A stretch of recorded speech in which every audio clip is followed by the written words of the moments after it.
Hey, so it's Women's History Month, and it's always been a month that has inspired me. And all episodes this month will feature interviews with inspiring women. This month is significant because it's crucial for recognizing the often overlooked contributions of women to history, culture, and society. And it celebrates the achievements of female trailblazers and inspires future generations. And it also includes International Women's Day this month, which is March 8th. And this day is really a call to action for accelerating gender parity and pointing out the ways in which women can have a seat at the table and try to have a seat at the table in areas that we're still advocating to have a seat at the table. It's also a day that points out unity where women can come together. And I always say that women do better when we are unified and not working against each other. And when we are working together, it's really a beautiful thing. So I hope that you're inspired by the episodes this month with women who are trailblazing in their spheres of influence. And I hope that you take away something from these conversations that will inspire you. And I hope that you take away something from these conversations that will inspire you to go out and live your dream. And hopefully that will make a difference for women and for all people. So enjoy this month of women's featured interviews for the Soulful Side of Life. Hey, so welcome to another episode of the Soulful Side of Life with me, Emilie Portee. I hope that you're well and having a good week. And today's a good one. It is with a woman who is transforming the PR space, Emilie Meinadier. Emilie is Emilie in Paris. She is an American based in the City of Lights, pulling strings for everyone from Kathy Horn to NFL athletes. And Emilie is the reason key fashion media are allocated to front row seating alongside the latest Instagram stars attending VIP events at Milan and Paris Fashion Weeks each season. Her roster at EMC Paris comprises not only of aspiring fashion and lifestyle darlings, but also NFL heavyweights, TikTok dancers, YouTube makeup mavens with million-count followers, and Victoria's Secret models. Not simply landing them front row seating placement and ensuring VIP, VIC event access, but also deal making on their behalf with luxury brands, instigating strategic partnerships and fashion alliances, strengthening KPIs and ROIs, and even granting them styling and image overhauls, ensuring they're the right fit for the brand. In this episode, she details how she stumbled into PR while working for Hearst and describes the transition from traditional media to digital platforms, noting that many brands were initially hesitant to embrace social media. Emilie also points out that effective PR today requires storytelling skills and the ability to connect with the audience. And she argues that quality is more important than quantity in the luxury market, where the story behind a brand often matters more than sheer numbers. So enjoy this podcast episode with Emilie Meinadier. It's Women's History Month, and so this month, only doing interviews with inspiring women, and I hope that you take away something from Emilie's life and the work that she does, and that it inspires you to go out and dream big and go after your own aspirations. So enjoy. Emilie, thank you so much for joining the podcast. My pleasure. Happy to be here with you. I'm really excited to talk to you because I feel as a fashion journalist, it's so helpful to speak to PRs. I feel like a lot of times if both sides could understand each other in terms of PR and media, it would help us be understanding of one another because there are certain things PRs are up against, and there's certain things that media in this entertainment fashion world is up against. And I'm just so excited to jump in with you. So you're from the US, but you live in Paris. Where are you from in America? I'm from Los Angeles Mhm. originally, and I moved out to Paris when I was still in school. So I've been here long enough and also within the industry to do exactly what you've said is sort of bridge so many different conversations that people are either having or not having, whether it's with the French and the Americans or the PRs and the media, or, even just walking down the street. You can be American and speak a language, but that doesn't mean that you hold the keys to the culture. So that is something that I've kind of been really putting myself in the forefront for the fact that, I can speak to so many different peoples on different sides of that. And to that point, I did start here directly in media, working for Hearst magazines in the beginning. And that's when I really found how, people are different, speaking different languages. And whether it be French, English, or like you said, what does the media need? What does the PR need? For years, I was full time in the office and had to really vet a lot of questions of people not necessarily understanding what the needs of the journalists are, and they get so much all the time.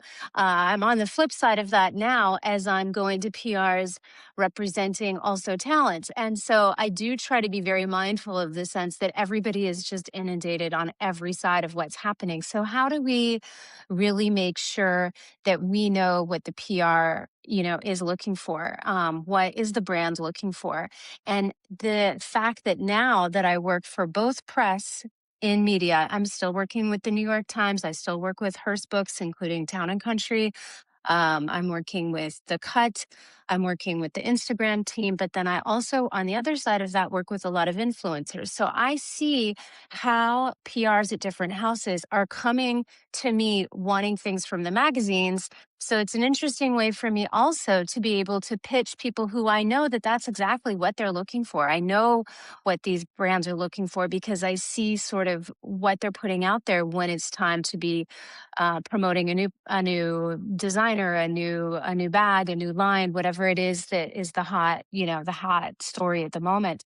So it's been really interesting for me, and that is how I grew up this digital side, is being able to help these mostly women build up their luxury presence by able to really educating them on the codes, but educating what the demands are of the brands, and that it's not something that you might see in maybe a fast fashion, but that we're really focusing on luxury and being very, mindful of the cultures and the codes and, the languages of luxury that are very different than in so many other areas.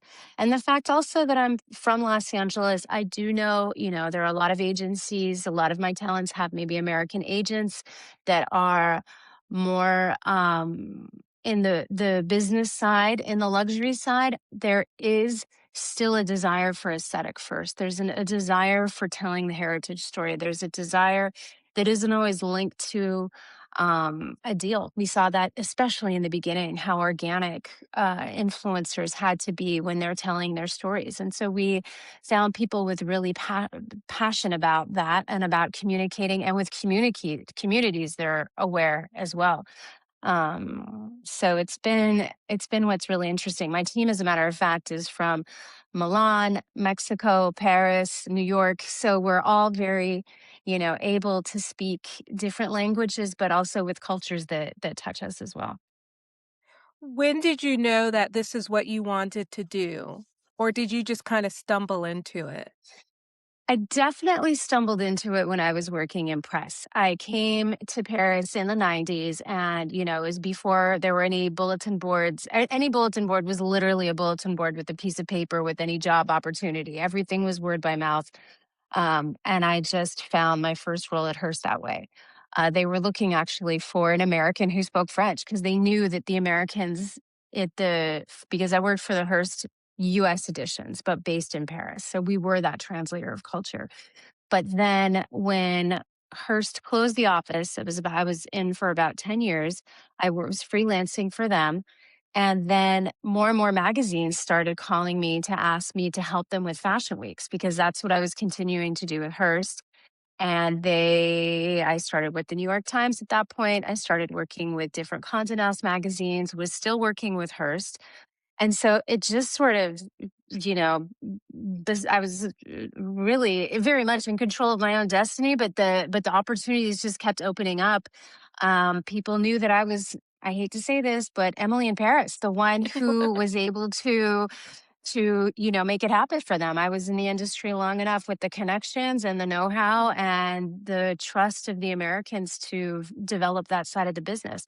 It was about 5 years into me having started my own business that Eva Chen, who's at Instagram, was like, did the same thing that all these other magazines did. They came to me for my know-how within Europe. And she, after her first season, was like, okay, my new role is to make sure that these brands are understanding that social media is the new media, not, certainly because we all come from media, traditional media, not to say one is replacing the other, but Mm, how do we get the brands to understand that this is the future? And 10 years ago, I can tell you, I was working with houses where there was no digital department. There was mm. just someone doing PR who was like, we know we need to tap into this, but we're They not didn't quite sure know. how. So here I come with all of the accolades of working with all these magazines, working with Eva Chen. They're like, if you've got people that you're able to, vet and put forward, let's talk. So that was really how all of this started in the very beginning. What skills are needed to do effective PR? I think that people need to be able to be excellent storytellers. I think that that's really a lot of it right there. And I think that they also need to really take the time to connect with the person that they have, in front of them. They have to be able to listen. We Mm, see this on both sides. They have to be able to listen and understand if there's a story that's not the right story at the right time, like it's okay to move on. It's mm. okay to come back with something that does make more sense. And that's, I think, it's really about being able to read a room. It's being able to be really able to check into your audience and know that if it's not about quantity these days. And again, I'm speaking in the luxury, but it needs to be about quality. And we're seeing that, with brands are looking for that. Everyone's looking for that. There was a time when, even coming from the magazines with Hearst, we had Cosmo, Mary Claire, Town and Country, Harper's Bazaar. Just like now, I'll have niche influencers and I'll have mega influencers.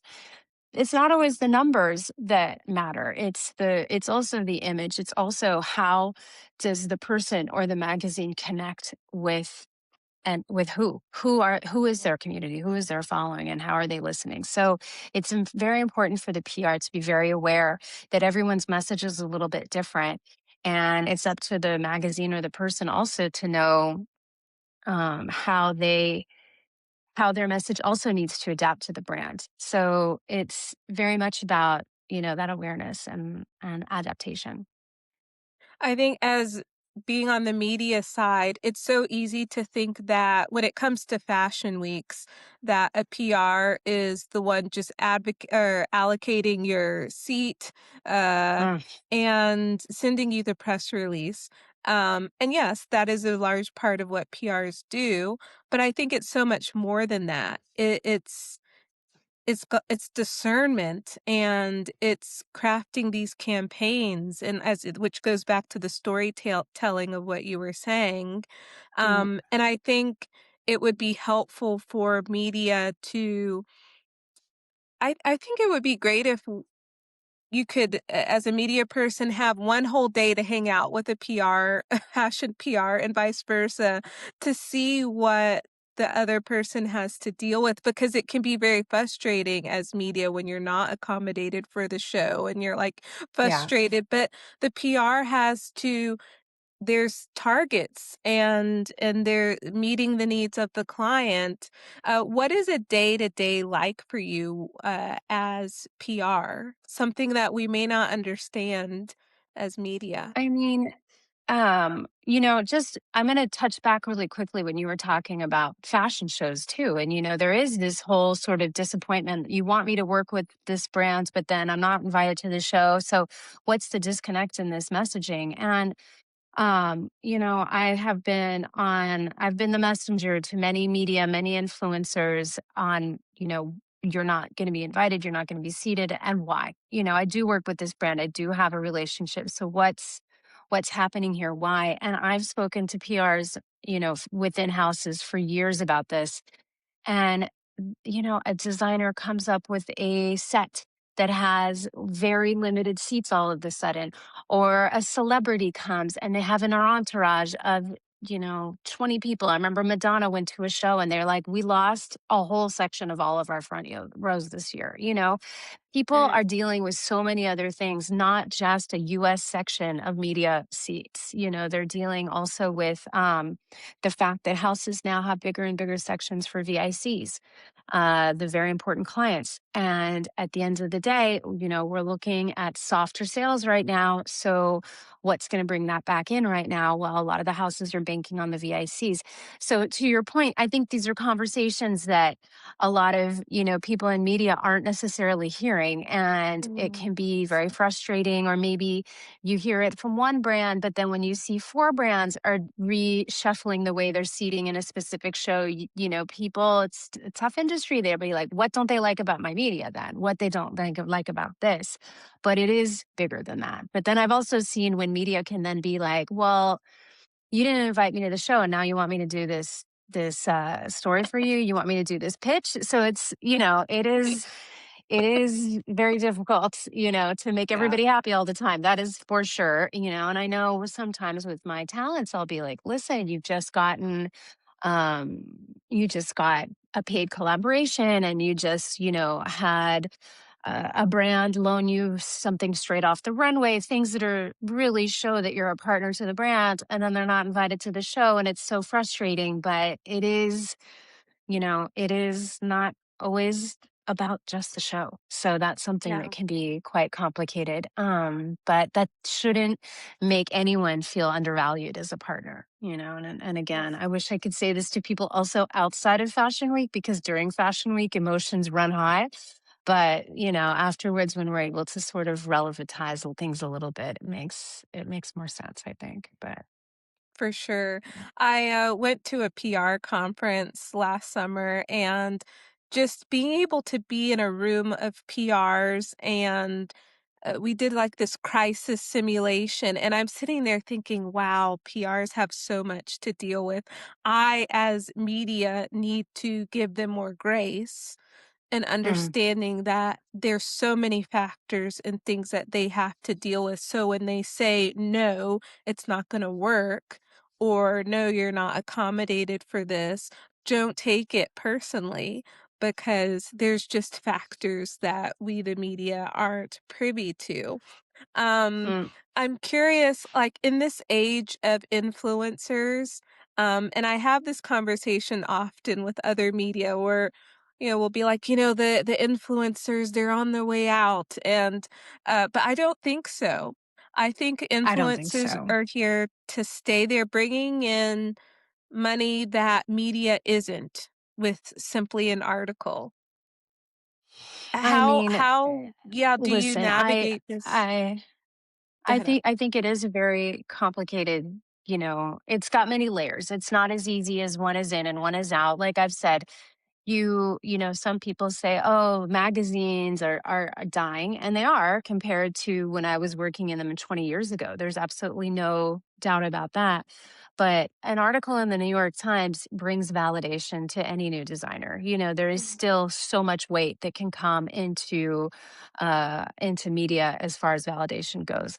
I think though that the influencers, they are replacing, and media, again, it's not just traditional media, it's social media, it's also the digital media. That is where the future is, and these influencers are creating communities of people who are listening to them, who believe them. We've got this authenticity. I do think that moving into substacks, we're finding it even more so, because there is even more of of a community and a voice there. And when I started working with digital spaces, and a lot of a lot of my influencers were actually bloggers. We weren't using the word influencers yet. And again, they were writing reviews. They were really giving points of view. I think sadly, Instagram really reduced everybody's attention spans quite a bit. So people got used to scrolling, and that is something that became bigger and bigger. But now, with I think Reels, people are trying to actually give some sort of review, give some sort of background and gives some context in a way that when 5 years ago, influencers were going to a show, having their photo taken and a look, and then moving on to the next show. And I think that that sort of kind of being everywhere all at once doesn't match the sort of authenticity that people are looking for today. Mm, But when you look at who are going to shows, celebrities, look, at the end of the day, a lot of them are paid to be there. They're not talking about the brand in a way that we're seeing either a journalist or, an influencer talk about that person. And sure, there are plenty of influencers who aren't able to, but the ones who run the spaces are. mm, And we know how select, they can be about opening up a show for influencers and journalists. So it's really interesting also to see how people thankfully are looking more and more for that authentic voice and for somebody who that they can really relate with, and that is going to keep the influencer side um moving. And whether that also means a person of influence with Substack, or is it, I don't want to put that just meaning an Instagrammer, so to speak, or a TikToker, but somebody who's really building a community, the real sense of the word influence. mhm. um I think that that's very important, and will continue to be. I think, Sure. for sure. I think it's just different the way that people are looking at it. Before, you could look at numbers and be like, it's a numbers game, bomb, bomb, bomb. But are they actually telling a story? And I think that that's what we're looking for, is a little bit more of that authenticity. So as long as people are shifting their content to accommodate the new trends, and I think I'm personally very thankful for the fact that there is more storytelling coming back into digital spaces, Mhm. not necessarily with digital media, that yes, but with these Instagrammers, because I would like to see my 14-year-old daughter actually connect to stories and not just pictures and scrolling. I'd like to see more of that carry on. Of course. So March is Women's History Month, and you Mhm. have female clientele. How important is it for women to have the right guidance with someone like yourself to help them navigate and craft their messaging as they present themselves as an influencer or however you work with them?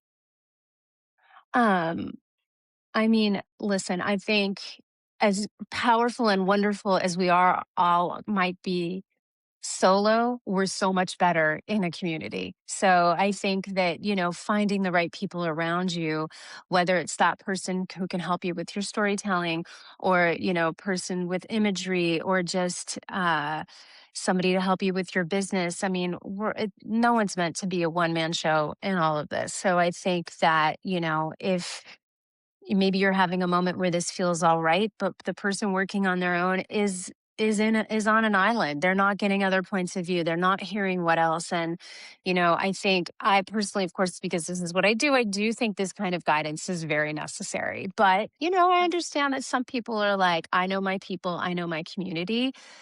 But I think, even for myself, I love a separate set of eyes. I love another, love another point of view. And it helps me keep it real. It helps me keep me relevant. It helps me keep my expectations of myself also, and of course of clients, but in check, and I think that working together, and particularly as women, I do find it very rewarding to be able to give and give back. And, I do think that women working together are stronger always. So Yeah. What's one woman that has inspired you in your career? I've worked with so many incredible women. I will say that just last week I had lunch with Kathy Horn, who was a reviewer for the New York Times for years and is now writing still for The Cut. And being able to share the stories and the way that she's seen this whole fashion industry evolve over the years, it's really something that I take so much back from. I've also been able to get support from other women, whether it's Eva Chen when she went over to Instagram from the beginning, or just other, just even sometime kind words from some of the other editors that we work with. I think that this industry can be one where when I started in the 90s, I can tell you there were not enough kind words, but today there are way more, and I do find that women are supporting each other more and more. Yeah. The media has obviously changed from when you were at Hearst.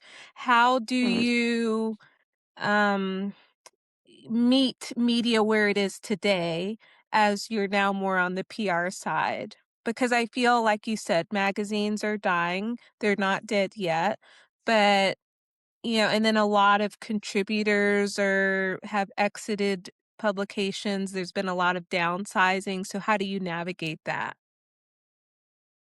I mean, I do think that Substack has been a really good area for people to be going into, to moving into for the editors have who have moved away. And the thing is that a lot of these editors may not, you know, ex editors or editors for themselves may not really understand how to take that part of the business into the next side, and that having developed this whole digital business space would put me in a position where I can help someone who thinks that they know because they have got this media background, but they really don't know how to have these very different conversations with the brands when it's talking about partnerships, when it's talking about, you know, a little bit a little bit of a different way. It's more of like a twist on with the media, they have to fill the pages. And when you're doing it for yourself on a Substack, it is a different story. And it is a story that has to um, connect differently with the actual person. And how are they going to be talking about it as a personal user and believer of the brand? So I think that, as these people, as the editors are maybe moving into that space, or someone just stepping up in general, but in particular the editors, because they might be like, I'm 20 years in the industry. I already know how to navigate this. But it is a very different job. It's a very different job working for yourself and creating your business in that space. So those are the kind of women I actually really do like, because I know that they have this passion for fashion, and they have the industry knowledge. They just don't necessarily have they don't really know where to go when it comes to starting their own business side of from. They can write the stories and they can review with very knowledgeably, but that doesn't necessarily help them get into the business side of it. For And that's what sure. I've had to do. That's the pivot that I took, and it's one that I enjoy sharing with people along the way. Gotcha. A few last questions. So the year has started off with a lot of things going Mhm. on. It was Men's Week, then Haute Couture, then Mhm. now it's going to be starting up with the Fashion Month, February. Um, you're keeping your clients busy with the Olympics, Fashion Weeks, Cannes will be coming up. So what are you looking forward to most? How are you busy during this time? Yeah, I mean, I have been doing Milan and Paris Fashion Week for many, many years, but I still love it. I love the excitement of seeing last season we saw so many new designers presenting new things, and I love, the energy around it all. I love how that can open doors for different people with different brands. Like how do we pivot? How do we navigate all of these changes within the industry?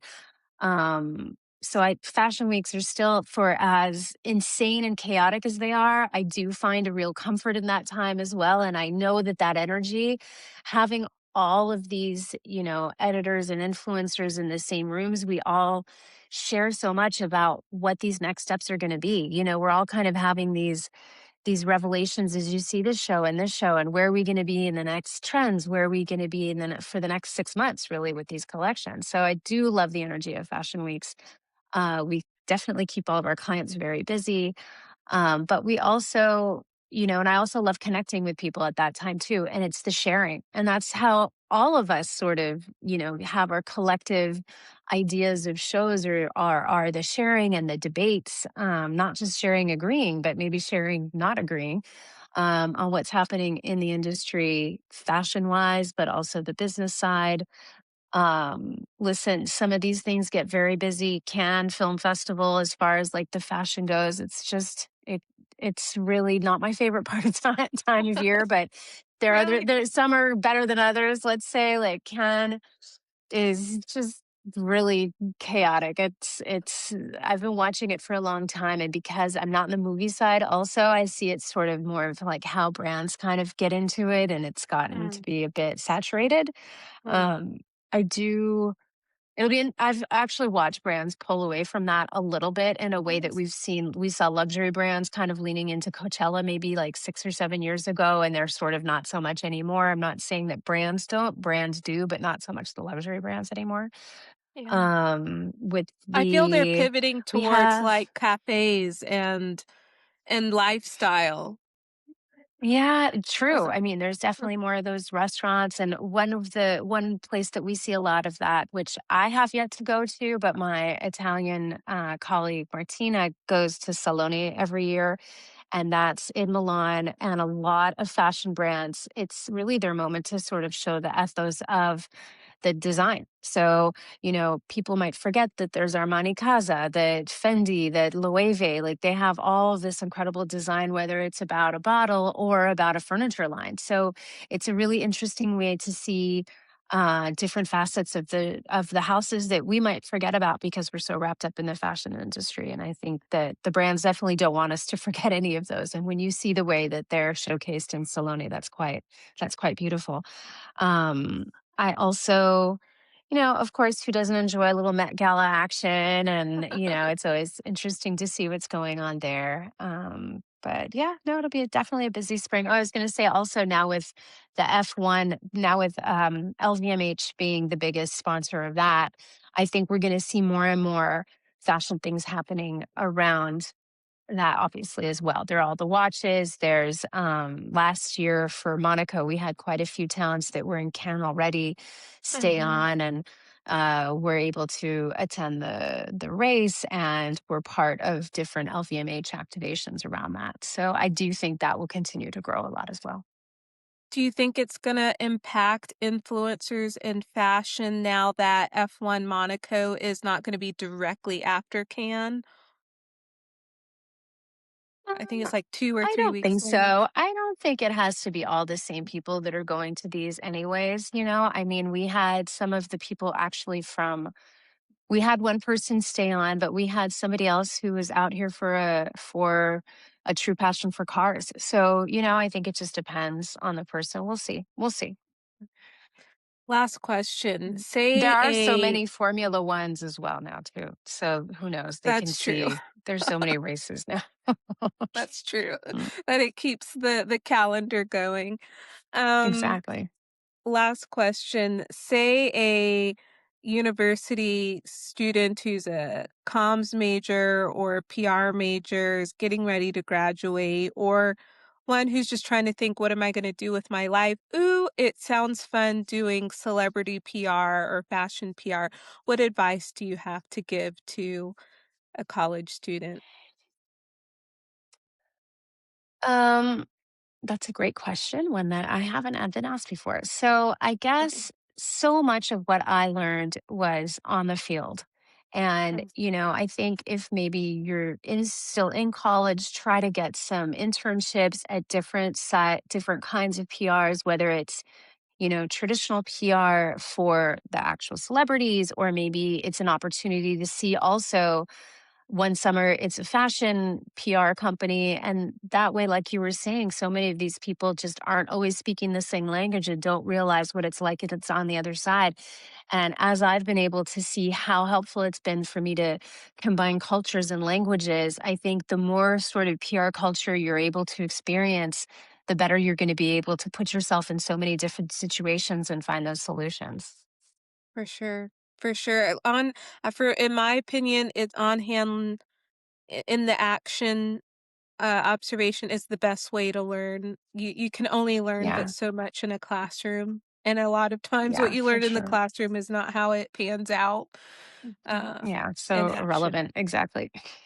Yeah. Well, Yeah. Emily, thank you so much for your time. My absolute pleasure. Thank you. I hope that you enjoyed this podcast episode and that you have found a soulful connection to the conversation. God bless you, and until the next episode, go bless somebody else.